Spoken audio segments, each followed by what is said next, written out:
ಪೂಜ್ಯಾಯ ರಾಘವೇಂದ್ರಾಯ ಸತ್ಯಧರ್ಮರತಾಯ ಚ ಭಜತಾಂ ಕಲ್ಪವೃಕ್ಷಾಯ ನಮತಾಂ ಕಾಮಧೇನುವೆ.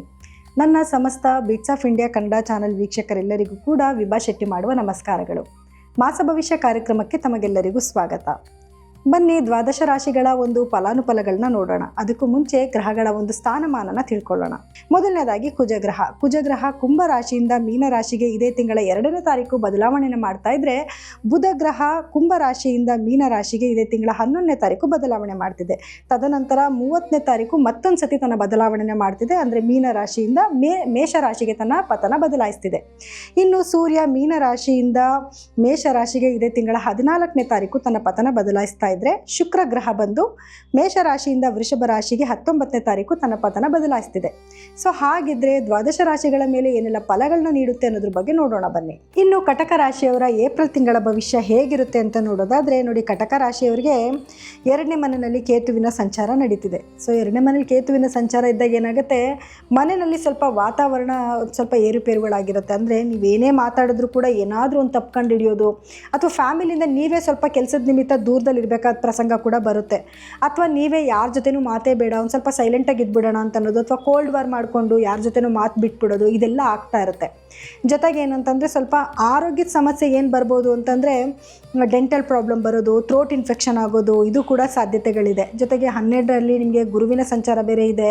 ಅಧಿಕವಾದ ಖರ್ಚಾಗ್ತಾ ಇರುತ್ತೆ. ಅಂದರೆ ಏನಾದರೂ ಆಗಿರ್ಬೋದು, ಇಂಥದಕ್ಕೆ ಖರ್ಚಾಗುತ್ತೆ ಅಂತಲ್ಲ, ಆರೋಗ್ಯ ಸಮಸ್ಯೆಗಾಗಿರ್ಬೋದು, ಅಥವಾ ಮನೇಲಿ ಏನೋ ಕಾರ್ಯ ಮಾಡ್ತಿದ್ದೀರಾ ಅಂತ ಆಗಿರ್ಬೋದು, ದಿಢೀರಂತ ಯಾರೋ ಮನೆಗೆ ಗೆಸ್ಟ್ ಬರ್ತಾರೆ, ಅದಕ್ಕೋಸ್ಕರ ಕೆಲವು ಖರ್ಚುಗಳಾಗುವಂಥದ್ದಾಗಿರ್ಬೋದು, ಮನೇಲಿ ಏನೋ ಒಂದು ದುರಸ್ತಿ ಕಾರ್ಯಗಳಾಗುವಂಥದ್ದು, ಅದಕ್ಕೂ ಖರ್ಚಾಗೋದು, ಈ ರೀತಿಯಾದ ಒಂದು ಅತಿಯಾದ ಖರ್ಚನ್ನ ನೋಡಬೇಕಾಗಿ ಬರುತ್ತೆ. ಖುಷಿಯಾದ ವಿಷಯ ಏನು ಅಂತಂದರೆ ನೋಡಿ, ನಿಮಗೆ 10ನೇ ಮನೇಲಿದ್ದಂಥ ಶುಕ್ರ ಗ್ರಹ 11ನೇ ಮನೆಗೆ ಸಂಚಾರ ಮಾಡ್ತಾ ಇದ್ದಾನೆ 19ನೇ ತಾರೀಕು ನಂತರ.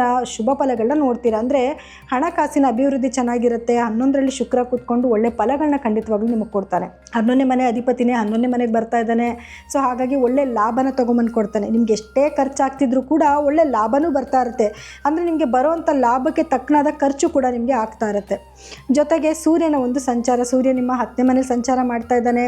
ಏನು ನಿಮಗೆ 9ನೇ ಮನೇಲಿದ್ದಾಗ ಒಳ್ಳೆ ಫಲಗಳನ್ನ ಕೊಡ್ತಾ ಇದೆ. ತದನಂತರ 10ನೇ ಮನೆಗೆ ಕೂಡ ಬರ್ತಾನೆ. ಯಾರೆಲ್ಲ ಗೌರ್ಮೆಂಟ್ ಉದ್ಯೋಗಿಗಳಿದ್ದೀರಾ, ಅಥವಾ ಗೌರ್ಮೆಂಟ್ ರಿಲೇಟೆಡ್ ವರ್ಕ್ ಮಾಡ್ತಾ ಇದ್ದೀರಾ, ಅಥವಾ ರಾಜಕಾರಣಿಗಳಿದ್ದೀರಾ, ಅವರೆಲ್ಲರಿಗೂ ಕೂಡ ಯಶಸ್ಸು ಸಿಗುವಂಥ ಒಂದು ಟೈಮ್ ಆಗಿರುತ್ತೆ.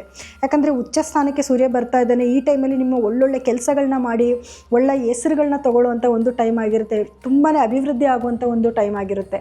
ಸೊ ಹಾಗಾಗಿ ಈ ಸಮಯನ ನೀವು ಸದುಪಯೋಗ ಪಡಿಸ್ಕೊಳ್ಳಿ.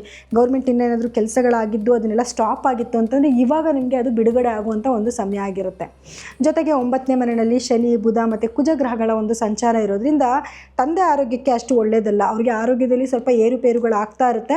ಆದರೆ ಅದೃಷ್ಟಕರವಾದ ಕೆಲವು ಬದಲಾವಣೆಗಳನ್ನ ನೀವು ನೋಡ್ತೀರಾ. ಅಂದರೆ ಭೂಮಿಗೆ ಸಂಬಂಧಪಟ್ಟಿರುವಂಥದ್ದಾಗಿರ್ಬೋದು, ಅಥವಾ ಏನಾದರೂ ಒಂದು ನೀವು ಮಾಡ್ತಿರೋ ವ್ಯಾಪಾರದಲ್ಲಾಗಿರ್ಬೋದು, ಕೆಲವೊಂದು ಅಭಿವೃದ್ಧಿನ ಅಥವಾ ಹೊಸ ಹೊಸ ಕೆಲಸಗಳನ್ನ ಮಾಡೋಕ್ಕೆ ಅವಕಾಶಗಳನ್ನ ಕೂಡ ನೀವು ನೋಡ್ತಾ ಬರ್ತೀರಾ. ಹಾಗೆ ಇನ್ನು ನೆಗೆಟಿವಿಟಿ ಅಂತ ಏನಂತದಿಲ್ಲ. ಬಟ್ 8ನೇ ಮನೆಯಲ್ಲಿ ಏನು ರಾಹುವಿನ ಒಂದು ಸಂಚಾರ ಇರೋದ್ರಿಂದ ಆರೋಗ್ಯದಲ್ಲಿ ಏರುಪೇರುಗಳಾಗುತ್ತೆ. ಆದರೂ ಕೂಡ ಗುರುವಿನ ದೃಷ್ಟಿ ಇರೋದ್ರಿಂದ ಕೆಲವೊಂದು ವಿಚಾರದಲ್ಲಿ ನೀವು ಬಚಾವ್ ಆಗ್ತೀರಾ.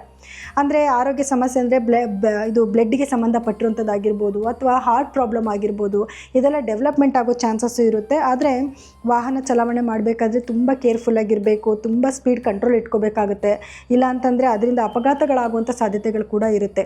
ಅಂದರೆ ಇವನ್ನೆಲ್ಲ ಕೇಳಿ ನೀವು ಎದುರ್ಕೊಳ್ಳೋದು ಬೇಡ. ಎಲ್ಲದಕ್ಕೂ ಒಂದು ಪರಿಹಾರ ಅನ್ನೋದು ಇದ್ದೇ ಇರುತ್ತೆ. ಇನ್ನು ವಿದ್ಯಾರ್ಥಿಗಳು ಅಂತ ನೋಡೋಕ್ಕೆ ಬಂದಾಗ ಎಜುಕೇಷನಲ್ಲಿ ಸ್ವಲ್ಪ ಎಫರ್ಟ್ ಹಾಕಿ ಓದಬೇಕಾಗಿ ಬರುತ್ತೆ. ಗುರುವಿನ ಸಂಚಾರ ಆಗೋವರೆಗೂ ಕೂಡ ಕೆಲವೊಂದು ನೆಗೆಟಿವಿಟಿ ಆಗ್ತಾ ಇರುತ್ತೆ. ಅಂದರೆ ಓದಿದಿನ 2-3 ಸತಿ ಓದುವಂಥದ್ದು ಇದು ಆಗ್ತಾನೆ ಇರುತ್ತೆ. ಯಾಕಂದರೆ ಬುಧ ಗ್ರಹ ಕೂಡ ನೀಚ ಸ್ಥಾನದಲ್ಲಿ ಕೂತ್ಕೊಂಡಿದ್ದಾನೆ. ಹಾಗಾಗಿ ಏನೇ ಓದಿದ್ರೂ ಕೂಡ 2 ಸತಿ 3 ಸತಿ ಓದೋವಂಥ ಒಂದು ಪ್ರಸಂಗ ಬರುತ್ತೆ. ಸೊ ಹಾಗಾಗಿ ಎಷ್ಟು ಎಫರ್ಟ್ ಹಾಕಿ ಓದ್ತಿರೋ ಅಷ್ಟು ಉತ್ತಮವಾದ ಫಲಗಳನ್ನ ಖಂಡಿತವಾಗ್ಲೂ ನೀವು ನೋಡಬಹುದು. ಇನ್ನು ಪರಿಹಾರ ಏನು ಮಾಡ್ಕೋಬೇಕು, ಇಷ್ಟೊಂದೆಲ್ಲ ಸಮಸ್ಯೆಗಳಿದೆಯಲ್ವಾ, ಏನು ಮಾಡ್ಕೊಬೇಕು ಪರಿಹಾರ ಅಂತ ನೋಡಿದ್ರೆ ನೋಡಿ, ಪರಿಹಾರವಾಗಿ ಮೊದಲನೇದು ಗುರು ನಿಮ್ಮ 12ರಲ್ಲಿ ಸಂಚಾರ ಮಾಡ್ತಿರೋದ್ರಿಂದ ಗುರುವಿನ ಆರಾಧನೆ ಚೆನ್ನಾಗಿ ಮಾಡ್ಕೊಳ್ಳಿ. ಅದರಲ್ಲೂ ಕಡಲೆಕಾಳಾಗಿರ್ಬೋದು, ಅಥವಾ ಹಳದಿ ಬಣ್ಣದ ಬಟ್ಟೆ ಅಥವಾ ಹಳದಿ ಬಣ್ಣದ ಸಿಹಿನ ನೀವು ಗುರುವಾರ ದಿವಸ ದಾನ ಮಾಡೋದು. ನಿರ್ಗತಿಕರಿಗೆ ಅಂದರೆ ಯಾರಿಗೆ ಅವಶ್ಯಕತೆ ಇದೆ ಅಂಥವ್ರಿಗೆ ದಾನ ಧರ್ಮ ಮಾಡೋದನ್ನು ರೂಢಿ ಮಾಡ್ಕೊಳ್ಳಿ. ಜೊತೆಗೆ ಶುಕ್ರನ ಇದು ಅನುಗ್ರಹ ತುಂಬ ಚೆನ್ನಾಗಿದೆ. ನಿಮಗೆ ಒಳ್ಳೆ ಜಾಗದಲ್ಲಿ ಶುಕ್ರ ಆಗಿ ಸೂರ್ಯ ಆಗಿರ್ಬೋದು, ಅನುಗ್ರಹ ಚೆನ್ನಾಗಿದೆ. ಸೊ ಹಾಗಾಗಿ ಪ್ರತಿದಿನ ಸೂರ್ಯ ನಮಸ್ಕಾರ ಮಾಡ್ಕೊಳ್ಳಿ, ಸೂರ್ಯನ ಆರಾಧನೆ ಮಾಡಿ, ಅಂದರೆ ಆದಿತ್ಯ ಹೃದಯನ ಪಾರಾಯಣ ಮಾಡ್ಕೊಳ್ಳಿ. ಮತ್ತು ಪ್ರತಿ ಶುಕ್ರವಾರ ಲಕ್ಷ್ಮೀ ದೇವಿಯ ಒಂದು ಆರಾಧನೆ ಮಾಡ್ಕೊಳ್ಳೋವಂಥದ್ದು, ಲಕ್ಷ್ಮಿಗೆ ಕುಂಕುಮಾರ್ಚನೆ ಮಾಡುವಂಥದ್ದು, ಕುಂಕುಮನ ಪ್ರತಿದಿನ ಹಣೆಗೆ ಇಟ್ಕೊಂಡು ಹೋಗೋದು, ಇದನ್ನು ಮಾಡ್ಕೊಳ್ಳಿ.